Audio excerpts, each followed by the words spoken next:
अस्सलामुअलैकुम। आलू बुखारे का शरबत बनाने में जो मिस्टेक्स आपसे हो जाती हैं, ये बहुत सारी ऐसी चीज़ें हैं जिसकी वजह से आपका आलू बुखारे का जो शरबत है वो मार्केट जैसा नहीं बन पाता और आप इसको सेव भी ठीक से नहीं कर पाते। तो तमाम टिप्स एंड ट्रिक्स मैं आज आपसे शेयर करूंगी।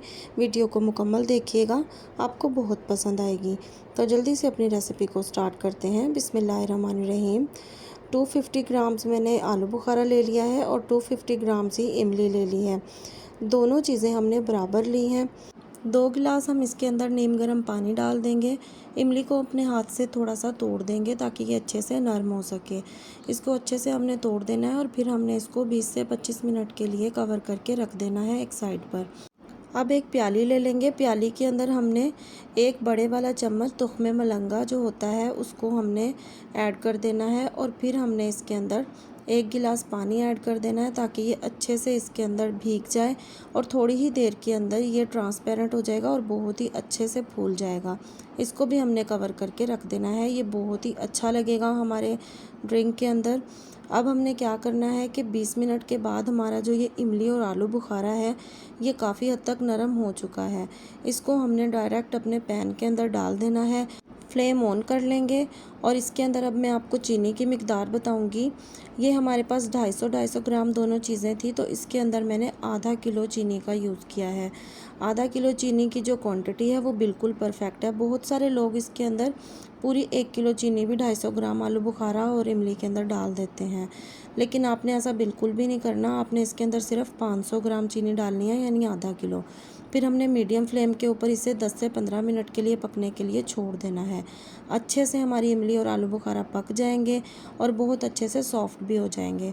इमली और आलू बुखारे को सॉफ्ट करने का एक और मेथड भी है कि आप इसे ओवरनाइट भिगो के रखें और सुबह को फिर आप इसको अच्छे से मसल के और फिर आप इसको अच्छे से छान लें और डायरेक्ट फिर इसे पैन में डाल के इसको गाढ़ा कर लें। अगर आपके पास टाइम नहीं है और आप इसको नहीं भिगो सके तो आप ये वाला मेथड ज़रूर ट्राई कीजिएगा। ये बहुत ही अच्छा मेथड है। अब इसको अच्छे से हम ठंडा कर लेंगे। ठंडा करने के बाद हमने इसको अपने हाथ की मदद से अच्छे तरीके से इसको मसल लेना है। तमाम जितना भी पल्प है वो गुठलियों से अलहदा कर लेना है हमने। अच्छे तरीके से हम इसको दबा दबा कर इसको साफ़ कर लेंगे। तमाम गुठलियों के ऊपर से जितना भी हमारा पल्प है उसे रिमूव कर लेंगे। अब यहाँ पे मैं आपको एक और टिप दूंगी कि ये वाली छलनी हमारे घरों में आमतौर पर होती है।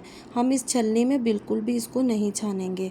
हम लेंगे एक बास्केट छोटी वाली, उसके अंदर थोड़े से मोटे सुराख होते हैं, तो हमारा जो पल्प है वो बिल्कुल भी ज़ाया भी नहीं होगा और हमारी ये इमली और आलू बुखारा जो है वो अच्छे से इसके अंदर से स्टेन हो जाएगा। और अगर हम ये काम छलनी के अंदर करते हैं तो हम लोग बिल्कुल परेशान हो जाते हैं और उसके अंदर से हमसे बिल्कुल भी अच्छे से स्टेन नहीं हो पाती ये सब चीज़ें, और सारा हमारा जो ये मटेरियल है ये भी बहुत सारा वेस्ट हो जाता। इसलिए आप इस टिप को ज़रूर फॉलो कीजिएगा। आप छोटी बास्केट लेके उसके अंदर से आपने इसको अच्छे से स्टेन करना है। अब ये भी जो हमारा इसके अंदर पल्प बचा है इसको हम वेस्ट नहीं करेंगे। इसके अंदर हम 1 गिलास पानी लेके इसके ऊपर से डालते जाएंगे और बहुत ही अच्छे से हमने इसको दबा दबा कर अच्छे से इसको साफ़ कर लेना है। तमाम पल्प जो है इसका वो नीचे हमारे पैन के अंदर चला जाएगा और जो हमारे पास गुठलियाँ बचेंगी इसको हम वेस्ट कर देंगे। आप देख सकते हैं कि कितना अच्छे से ये हमारी बास्केट की वजह से स्टेन हो गया है। अगर यहाँ पे हम ये काम छलनी में करते तो ऐसा कभी भी ना होता। हम बहुत ज़्यादा परेशानी से गुजरते और बिल्कुल भी अच्छे से हमारी जो ये इमली आलू बुखारा है ये स्टेन ना हो पाता। अब ये सब चीज़ें हम वेस्ट कर देंगे और इस शरबत को हम अपने चूल्हे पे रख लेंगे और फ्लेम को मीडियम ऑन कर लेंगे। अब इसके अंदर कुछ इंग्रेडिएंट्स जाएंगे। 1 चम्मच मैंने इसके अंदर काला नमक ऐड किया है। ये ऑप्शनल है, आप इसकी जगह पर सादा नमक भी यूज़ कर सकते हैं, लेकिन डालिएगा ज़रूर। और 1 चम्मच इसके अंदर पिसा हुआ ज़ीरा ज़रूर डालिएगा, इसका बहुत अच्छा फ्लेवर आएगा। और बिल्कुल मार्केट जैसा लुक देने के लिए हम इसके अंदर 2 पिंच रेड फूड कलर है वो ज़रूर ऐड करेंगे। उससे हमारी जो शरबत की लुक है वो बाज़ार जैसी आएगी। ये टोटली ऑप्शनल है, अगर आप नहीं चाहते तो आप इसको स्किप कर दें। इसके बाद हम इसको चला देंगे। फ्लेम को मैंने मीडियम किया हुआ है। अब हम इसको कवर करके बिल्कुल भी नहीं पकाएंगे। इसको हमने इसी तरह पकाना है क्योंकि अब हम इसको गाढ़ा करेंगे। जब तक ये गाढ़ा होगा जब तक हमने इसको थोड़ी थोड़ी देर बाद चलाते रहना है। जैसे ही इसके अंदर बॉयल आएगा तो आप देखेंगे कि इसके ऊपर झाग सी आ गई है। इसको हमने अपने चम्मच से रिमूव कर लेना है। ये तमाम जो मैल कुचैल है ये जो ऊपर आया है ये साफ़ हो जाएगा और हमारे पास बिल्कुल क्लीन हमारा शरबत जो है वो बन के तैयार होगा। बहुत आसानी से हम बाज़ार से भी ज़्यादा मज़ेदार शरबत घर पे बना के तैयार कर सकते हैं और इसको सेव कर सकते हैं पूरे महीने के लिए। वीडियो अगर आपको थोड़ी सी भी अच्छी लगी है तो आप इसको ज़्यादा से ज़्यादा लाइक करें, अपने फ्रेंड्स एंड फैमिली मेम्बर में इसको ज़रूर शेयर कीजिएगा और चैनल को अगर आप लोगों ने अभी तक सब्सक्राइब नहीं किया तो ज़रूर सब्सक्राइब कर दें। बेल आइकन का बटन भी दबा लिया करें ताकि आने वाली वीडियो का नोटिफिकेशन आपको सबसे पहले मिल सके।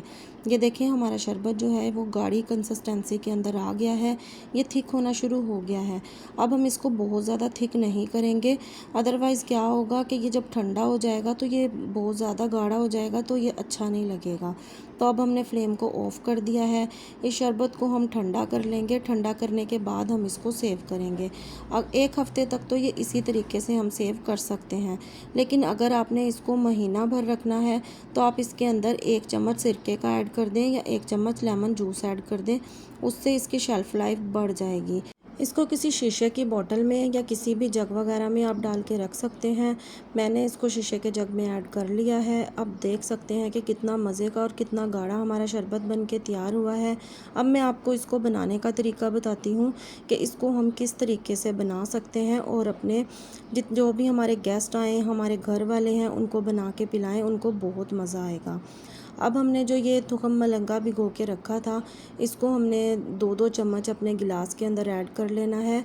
ये टोटली ऑप्शनल है, अगर आपको पसंद नहीं है तो आप इसको स्किप कर सकते हैं।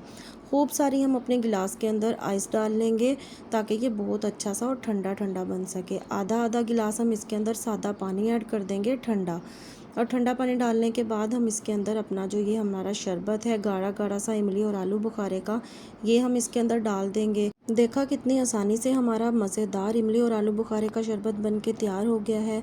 आप इसको ज़रूर ट्राई कीजिएगा और अपना फीडबैक मुझे ज़रूर दीजिएगा। रेसिपी के तमाम इंग्रेडिएंट्स आपको डिस्क्रिप्शन बॉक्स में मिल जाएंगे।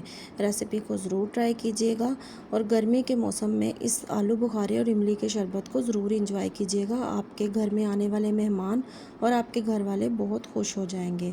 तो नेक्स्ट वीडियो तक के लिए मुझे इजाज़त दें। अपना खूब सारा ख्याल रखें, दुआओं में याद रखें। अल्लाह हाफिज़।